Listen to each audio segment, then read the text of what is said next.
നമസ്കാരം. വൻ സീനുകളാണ് Bigg Boss season 6. Jasmin Jaffar, Gabri, issue വൻ സീനിലോട്ട് പോയിക്കൊണ്ടിരിക്കുകയാണ്. ജാസ്മിൻ ആണെങ്കിൽ അഭിനയിച്ച് വേറൊരു ലെവലിൽ എത്തിയിട്ടുണ്ട്. സത്യം എനിക്കിപ്പോഴും സീരിയസ്ലി ഞാനിപ്പോഴും പറയുന്നുണ്ട്, ജാസ്മിൻ്റെ കരച്ചിൽ എനിക്കൊരു ജെന്യൂനിറ്റി ഫീൽ ചെയ്യുന്നില്ല. പ്രേക്ഷകരെ മണ്ടന്മാരാക്കാൻ വേണ്ടിയുള്ളൊരു സ്ട്രാറ്റജി ആയിട്ടാണ് എനിക്ക് ഫീൽ ചെയ്യുന്നത്. കാരണം കരച്ചിൽ കാണുമ്പോൾ സാധാരണ ജനങ്ങൾക്കൊരു സഹതാപം ഉണ്ടാവുകയും അത് യൂസ് ചെയ്യുന്ന പോലെയാണ് എനിക്ക് ഫീൽ ചെയ്തത്. എന്തായാലും നമ്മുടെ ലൈവ് അപ്ഡേറ്റിലോട്ട് പോകാം. ജാസ്മിൻ കൺസെഷൻ റൂമിലൊക്കെ ഇരുന്നിട്ട് മറ്റേ ഈ പറയുന്ന റസ്മിൻ ബായി എല്ലാവരും കൂടെ ഇരിക്കുന്നത് ജാസ്മിൻ മോട്ടാൻ കാരജിൽ. എന്തായാലും അതൊന്നും ഞാൻ കൊടുക്കാം ഇവിടെ. Bigg Boss Malayalam season 6 live അപ്ഡേറ്റിലേക്ക് പോവാം. ജാസ്മിനും അതുപോലെ തന്നെ ഗബ്രിക്കും ബിഗ് ബോസ് ഒരു സൈക്കോളജിസ്റ്റിന്റെ സേവനം ഇപ്പോൾ ഉറപ്പുവരുത്തിയിട്ടുണ്ട്. ജാസ്മിൻ ക്വിറ്റ് ചെയ്യണമെന്നാണ് പറഞ്ഞത്. പക്ഷേ ഒരു സ്ട്രോങ് ആയിട്ടുള്ള ഒരു നിലപാട് ആ വിഷയത്തിൽ എടുക്കുന്നുണ്ടോ എന്ന് സംശയവുമുണ്ട്. ജാസ്മിൻ അവിടെ നിൽക്കണമെന്നുണ്ട്, പോകണമെന്നുണ്ട്. അതുപോലെ തന്നെ ഗബ്രിയുടെ കാര്യം പറഞ്ഞാൽ ഗബ്രി ഏറെക്കുറെ കയ്യിൽ നിന്ന് പോയിരിക്കുകയാണ്. ആരുടെ അടുത്ത് സംസാരിക്കുന്നൊന്നുമില്ല. ഗെയിമൊക്കെ കംപ്ലീറ്റ് ഔട്ടായി പോയി. മാത്രമല്ല ഗബ്രി മേ ബി റിലേഷൻഷിപ്പിനകത്ത് സീരിയസ് ആണോന്നും അറിയത്തില്ല. ഇവരുടെ റിലേഷൻഷിപ്പിൽ ഞാൻ ഒരു കാര്യം പറയാം. ഇന്നലെ ലാലേട്ടൻ്റെ എപ്പിസോഡ് കഴിഞ്ഞതിന് ശേഷം തന്നെ ഈ പറയുന്ന ജാസ്മിൻ രാത്രി ഭയങ്കര കരച്ചിലായിരുന്നു. ഭയങ്കര സീനുണ്ടാക്കലും ഒക്കെ ആയിരുന്നു. പുതപ്പിൻ്റെ അടിയിലൊക്കെ പെട്ടെന്ന് കരയുക.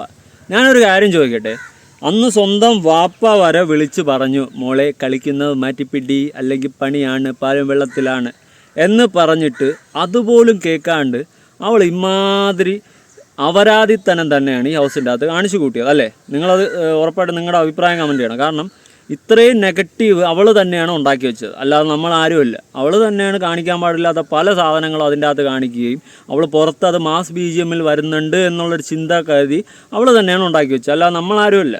അവളുടെ സ്വന്തം വാപ്പ വിളിച്ച് പറഞ്ഞിട്ടുള്ളൂ അവൾ മാറ്റി പിടിച്ചില്ല. കാരണം അവളെ വാപ്പ വിളിച്ച് മറ്റേ ബ്ലോക്കാണെന്നൊന്നല്ല പറഞ്ഞത്. അത് ഏത് ചോറ് തിന്നണമെന്ന് നന്നായിട്ട് അറിയാം. കാരണം എന്ന് വെച്ച് കഴിഞ്ഞാൽ അവൾ തന്നെ പറഞ്ഞു, എൻ്റെ തന്ത വിളിച്ച് പൊരിച്ചിട്ട് പോലും ഞാൻ ഒന്നും നീങ്ങിയില്ല എന്നുള്ള രീതിയിൽ അവൾ തന്നെ പറഞ്ഞിട്ടുണ്ട്. പിന്നെ അതിൽ നമുക്ക് വേറെ ഡെഫിനിഷൻ്റെ ആവശ്യം ഇല്ല. എന്തായാലും നമുക്ക് ഇതിൻ്റെ ഇപ്പോൾ ഈ സാധനം ഇവൾ വൻ കരച്ചിലും സീനും പ്രശ്നവും വീഴ്ചയിലായിട്ടൊക്കെ ഇറങ്ങിയിട്ടുണ്ട്. എന്തായാലും അതിൻ്റെ ബാക്കി കേൾക്കാം. അവിടെ സിബിനും സായിയും പറയുന്ന ഒരു കാര്യമുണ്ട്. ഇവർക്ക് കൃത്യമായൊരു പ്ലാൻ ഉണ്ട്. പ്രത്യേകിച്ച് ജാസ്മിൻ കൃത്യമായിട്ടൊരു പ്ലാനിങ്ങുമായിട്ടാണ് വന്നിരിക്കുന്നത്. മാത്രമല്ല സിബിൻ ചോദിക്കുന്നത് പ്രേമമാകാൻ സമ്മതിക്കില്ല. അതെന്ത് തേങ്ങയാണിടേ? അങ്ങനെ ഒരു റിലേഷൻഷിപ്പ് ഉണ്ടോ? എനിക്ക് അങ്ങോട്ടും ഇങ്ങോട്ടും ഇഷ്ടമാണ്, പക്ഷെ പ്രേമമാകാൻ സമ്മതിക്കില്ല എന്ന്. അപ്പോൾ ആ ഒരു പോയിന്റിലൊക്കെ പിടിച്ചിട്ട് അവിടെ ഉള്ളവർ അവരുടേതായിട്ടുള്ള ഗെയിം തുടങ്ങിയിട്ടുണ്ട്. അവൾക്കൊരു സൂപ്പർ സോളിഡ് പ്ലാൻ ഉണ്ടെന്നാണ് നമ്മുടെ സിബിൻ പറയുന്നത്. മേ ബി ഉണ്ടാകാം. കാരണം ഇപ്പോൾ ജാസ്മിൻ അവിടെ കരഞ്ഞത് ചിലപ്പോൾ ജെന്യൂൻ ആയിരിക്കും. കരയാൻ ഒരുപാട് കാരണങ്ങളുണ്ടല്ലോ. ഫാമിലിയുടെ കാര്യമുണ്ട്, പല കാര്യങ്ങളും ഉണ്ടാകാം. പക്ഷേ ഓക്കെ, ഇവള് കരയുന്നുണ്ടല്ലോ. ഇവളല്ലേ അന്ന് പറഞ്ഞത് കുറച്ച് ദിവസം മുമ്പേ നോറ കരഞ്ഞപ്പോൾ നോറയ്ക്ക് ഭയങ്കര എന്തോന്നത്, അവൾ മെന്റലി വീക്കാണെന്ന്. ഇപ്പൊ ഇവള് കരയുമ്പോഴ മെന്റലി ഭയങ്കര സ്ട്രോങ് ആയിരിക്കും.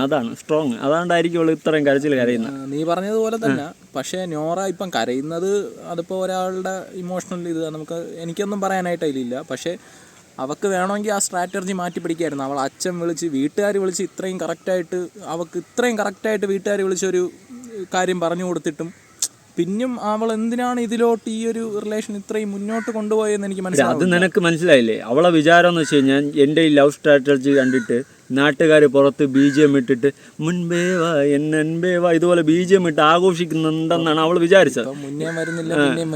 ഇപ്പൊ പാലും വെള്ളത്തിലായി. എന്തായാലും സായിയുടെ പണി നല്ല ഒന്നൊന്നര പണിയാണ്. എൻ്റെ മോനെ കൊണ്ടടിച്ച് അണ്ണാക്കി കൊടുത്താൽ കറക്റ്റാ ചെയ്തിരിക്കുന്നത്. സ്വന്തമായിട്ട് കുഴി കുഴിച്ച് അതിൽ തന്നെ വീട്, അതിൽ തന്നെ മണ്ണിട്ട് മൂട്, സ്വന്തമായിട്ട് തലയെ കൂടി മണ്ണിട്ട് ആ സെറ്റപ്പാണ് അവള് ചെയ്തത്. സ്വന്തമായിട്ട് വീണ കുഴിയിൽ സ്വന്തമായിട്ട് അങ്ങ് മണ്ണ് മൂടിയിരുന്ന സെറ്റപ്പാണ്. ഒരാവശ്യമില്ല. എന്തായാലും സായിയുടെ പണി അത് ഒന്നൊന്നര പണിയാണ്. അത് ഏറ്റിട്ടുണ്ട് കേട്ടോ. അവൻ പറഞ്ഞത് നന്നായിട്ട് അവൾക്ക് കൊണ്ടിട്ടുണ്ട്. എന്തായാലും ലൈവിൻ്റെ കാര്യമൊക്കെ പറഞ്ഞു കഴിഞ്ഞാൽ ചിരി വരും. ബാക്കിയേക്കാം. കരഞ്ഞത് ചിലപ്പോൾ ജെന്യൂൻ ആയിരിക്കും. കരയാൻ ഒരുപാട് കാരണങ്ങളുണ്ടല്ലോ. ഫാമിലിയുടെ കാര്യമുണ്ട്, പല കാര്യങ്ങളും ഉണ്ടാകാം. പക്ഷേ ഇവിടെ സ്വന്തം സൈഡ് സേഫ് ആക്കേണ്ടത് ജാസ്മിന്റെ റെസ്പോൺസിബിലിറ്റിയാണ്. ഓഡിയൻസിന്റെ അടുത്ത് ഏറ്റവും അധികം കൺവിൻസ് ചെയ്യാൻ ശ്രമിക്കുന്നത് ജാസ്മിനാണ്. ആ ഒരു പോയിന്റ് എനിക്ക് പറയേണ്ടതായിട്ടുണ്ട്. കാരണം ഗബ്രി അവിടെ സൈലൻസ് കീപ്പ് ചെയ്യുന്നുണ്ട്. ഗബ്രി ഒന്നും കൺവിൻസിങ് ആക്കാൻ നോക്കുന്നില്ല ഓഡിയൻസിനെ. അതായത് ഞാൻ ഇങ്ങനെയാണ്, എന്റെ ഇമോഷൻ എങ്ങനെയാണ് എന്ന് തോന്നുന്നില്ല. പക്ഷെ ജാസ്മിൻ കരയുന്നതിന്റെ ഇടയിൽ തന്നെ ഓഡിയൻസിനെ അല്ലെങ്കിൽ കണ്ടുകൊണ്ടിരിക്കുന്ന ആൾക്കാരെ, അവിടെ ഉള്ളവരെ കൺവിൻസ് ചെയ്യാൻ ശ്രമിക്കുകയാണ്. ഞാൻ എന്ത് ചെയ്തു, ഞങ്ങൾ അങ്ങനെയല്ല, ഞങ്ങൾ ഇങ്ങനെയാണ്, മറ്റതാണ്, മറിച്ചതാണ്. അതായത് നിങ്ങൾക്ക് എന്നെ തിന്നത് മതിയായില്ലേ എന്നൊക്കെ അവിടെ ഉള്ളവരോട് ചോദിക്കുന്നു. ഇനിയിപ്പോ അവിടെ നിന്നവർക്ക് ഇരുന്നവർക്ക് സൈഡിൽ കൂടി പോയവർക്കായ കുറ്റം. അത് സൂപ്പറാണല്ലോ അവിടെ ചെയ്ത അവരായി തന്നെ മൊത്തം ചെയ്ത ഇവരെ രണ്ടുപേരും ഇപ്പൊ കുറ്റം നാട്ടുകാർക്ക് ആയി സൂപ്പർ റേ. അവരെന്താണ് ചെയ്തത് ജാസ്മിനോട്? എനിക്ക് ഒരു തരത്തിലും അതിനോടൊന്നും യോജിക്കാൻ പറ്റില്ല. അങ്ങനെയാണെങ്കിൽ ജാസ്മിൻ ഇറക്കുന്നത് ഒരു ഡ്രാമയാണ് എന്നും പറയേണ്ടി വരും. അപ്പൊ ഞാൻ നേരത്തെ എന്റെ വീഡിയോക്കകത്ത് ഞാൻ പറഞ്ഞു, നോർമൽ റിയൽ ഇമോഷൻസ് തന്നെ ആയിരിക്കാം മനുഷ്യൻ്റെതായിട്ട് വരുന്നത്. പക്ഷെ അവിടെ ഉള്ള ആൾക്കാരെ കുറ്റം പറയാനുള്ള എന്ത് അർഹതയാണ് ജാസ്മിനുള്ളത്? ഒരർഹതയും ജാസ്മിനില്ല. ജാസ്മിൻ്റെ അങ്ങനെയാണെങ്കിൽ ഡ്രാമ എന്ന് പറയേണ്ടി വരും, അല്ലെങ്കിൽ ജാസ്മിൻ അക്സെപ്റ്റ് ചെയ്യണം. എന്തെങ്കിലും അല്ല, ജാസ്മിൻ്റെ ഡ്രാമയാണെന്ന് ഞാൻ ഇപ്പോഴും പറയത്തുള്ളൂ. എടേ എനിക്ക് തോന്നല്ല. കാരണം എന്ന് വെച്ച് കഴിഞ്ഞാൽ ഇതിനേക്കാളും വലിയ പ്രശ്നങ്ങൾ അവൾ അതിൻ്റെ അകത്ത് ഉണ്ടാക്കി നിന്നിട്ട് അവൾ വലിയ മാസമല്ലേ നിന്നത്. ഇപ്പോൾ എന്ത് അവൾക്ക് ഇങ്ങനെ എന്ത്? എടാ ഞാൻ വേറൊരു കേസ് പറയാം. ഇത് ഒരു കർമ്മ എന്ന് പറയുന്ന സാധനത്തിൻ്റെ ഒരു സാധനം അടിയെന്ന് ഞാൻ പറയാം. കാരണം ഇവള് കാരണം പുറത്ത് നേരത്തെ മറ്റൊരു പെൺകുട്ടി അനുഭവിച്ച മാനസികാവസ്ഥയും അവൾ സൂയിസൈഡിൻ്റെ അറ്റം വരെ പോയതും അവൾ അനുഭവിച്ച ആ ഒരു വേദന അതിന് ഇവൾ അനുഭവിക്കും. അത് അങ്ങനെയാണ്. അതിപ്പോൾ ഇവളെന്നല്ല, ആര് ആയാലും നമ്മൾ ഒരു കുറ്റം ചെയ്യാത്ത ഒരാളെ ദ്രോഹിച്ചു കഴിഞ്ഞാൽ അത് ഇന്നല്ലെങ്കിൽ നാളെ തിരിച്ചടിക്കും. അത് അമ്മാതിരി അടി എന്നെ ഒക്കെ ഇപ്പോൾ അടിച്ചുകൊണ്ടിരിക്കണം. എന്തായാലും അടിച്ച് അണ്ണാക്കി കിട്ടിക്കൊണ്ടിരിക്കണം.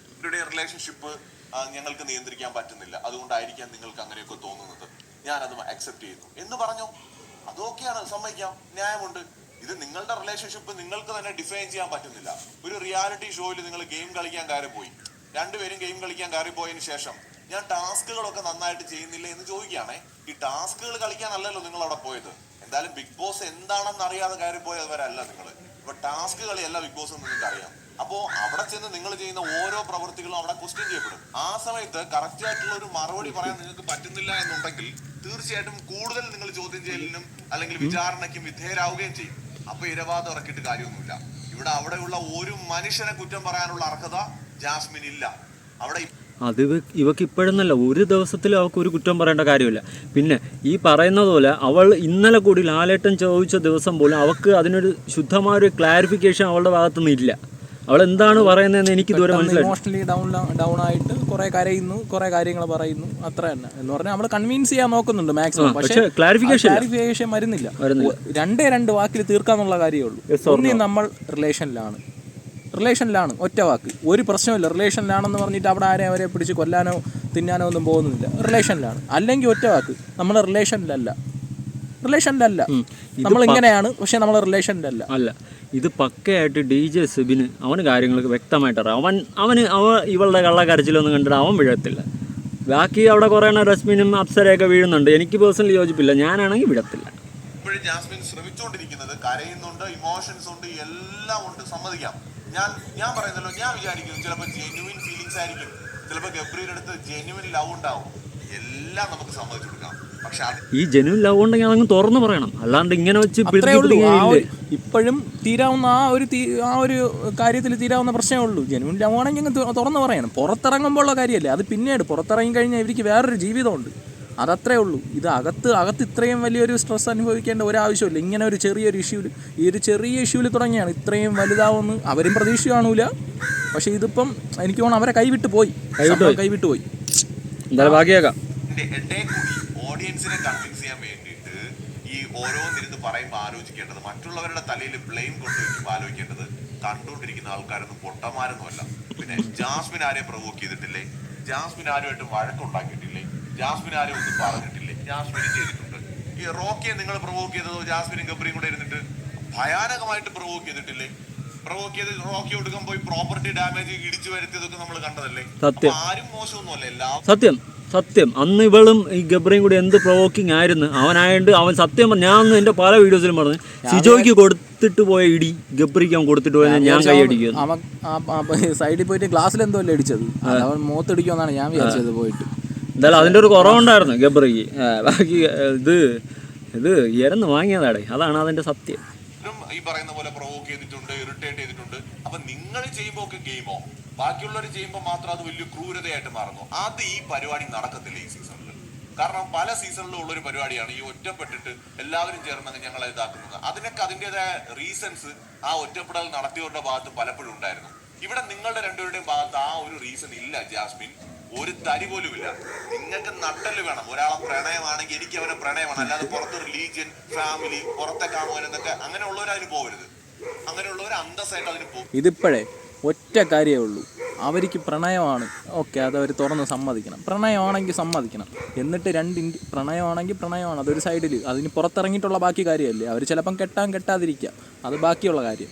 ഈ പ്രണയമാണെന്ന് പറഞ്ഞതിന് ശേഷം ഇവർക്ക് വേണമെങ്കിൽ അടിപൊളിയായിട്ട് രണ്ട് ഇൻഡിവിജ്വലായിട്ട് നിന്ന് ഗെയിം കളിക്കാം. അത് അവൾ പറയാത്ത എന്തെന്നറിയാമോ, പുറത്ത് ഒരുത്തന്നെ സെറ്റ് ചെയ്ത് വെച്ചിട്ടുണ്ട് അഫ്സൽ എന്നുള്ള ഒരുത്തന്നെ, അതുകൊണ്ട് അവൾ പെട്ടെന്ന് ഇത് പറയത്തില്ല, അതൊന്ന് ചവിട്ടുന്നതാ. അത് മറ്റേ ഇന്നലെ അൻസിബ ചോദിച്ചല്ല, അൻസിബ കറക്റ്റ് കാര്യമാണ് ചോദിച്ചത്. നിനക്ക് പുറത്തൊരു നീ കമ്മിറ്റഡ് ആണെന്ന് ഓൾറെഡി പറഞ്ഞിട്ടുണ്ട്. അപ്പോൾ പിന്നെ നീ ഇങ്ങനെ ഒരു റിലേഷനിൽ പോയി കഴിഞ്ഞാൽ അത് എന്താ പറയാ, നീ പറഞ്ഞ പോലെ അരിയാഹാരം തന്നെയാണ്, ആർക്കായാലും ദഹിക്കൂല. നിങ്ങളെപ്പോലെ അതേ പ്രായമുള്ള പെൺകുട്ടികൾ അവിടെ ഉണ്ടല്ലോ. അപ്പൊ നിങ്ങൾക്ക് നിങ്ങളുടെ മനസ്സിനെ നിയന്ത്രിക്കാൻ കഴിയാതെ നിങ്ങൾക്ക് ഒരാളോട് ഇഷ്ടം തോന്നിയാൽ അത് പറയണം. അതല്ലെങ്കിൽ അയാളെടുത്ത് നിന്ന് ഡിസ്റ്റൻസ് കീപ്പ് ചെയ്യണം. എന്നിട്ട് നിങ്ങൾക്ക് നിങ്ങളെ നിയന്ത്രിക്കാൻ പറ്റുന്നില്ലെങ്കിൽ നിങ്ങൾ എന്ത് ചെയ്യണം? ചുമ്മാ പറഞ്ഞാൽ പോരാ, ക്വിറ്റ് ചെയ്ത് പോകണം. അവിടെ സത്യം പറഞ്ഞാൽ ഇത് ക്വിറ്റ് ചെയ്ത് പോകേണ്ട കേസാണ് കേട്ടോ, ഉള്ള കാര്യം പറഞ്ഞത്. പക്ഷെ ഗബ്രി ഇന്നലെ മാക്സിമം ക്വിറ്റ് ചെയ്ത് പോകാൻ, പക്ഷെ അവൻ ക്വിറ്റ് ചെയ്ത് പോവേന്നുമില്ല, അങ്ങനെയൊന്നുമില്ല, അതൊക്കെ ചുമ്മാ. ഇതിപ്പോ വേറൊന്നുമില്ല, ഇനി വിക്ടിം കാർഡ് എന്ന് പറഞ്ഞാൽ കരച്ചിലാണ്. ഈ സാധനം ഇറക്കി കഴിഞ്ഞാൽ ജനങ്ങൾ കുറേ മാറും.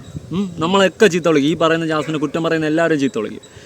കരയുന്നവളെ വീണ്ടും ഇട്ട് ആക്രമിക്കണം. ആ സാധനത്തിന് വേണ്ടിയിട്ടാണ് ഇവൾ ഇതിൻ്റെതല്ല ഇതിൻ്റെ അപ്പുറം ഇവൾ കാണിക്കും. എൻ്റെ പേഴ്സണൽ അനുഭവം, എനിക്ക് എൻ്റേതായൊരു ഞാൻ കണ്ടതും കേട്ടതും അറിഞ്ഞതും സ്വന്തം അനുഭവം വെച്ചിട്ട് എനിക്ക് പറയാനുള്ളത് ഇതാണ്. ഇവൾ വിക്ടിം കാർഡിൻ്റെ എക്സ്ട്രാ ഓർഡിനറി സാധനമായ കരച്ചിലാണ് ഇവൾ ഇറങ്ങിക്കൊണ്ടിരിക്കുന്നത്.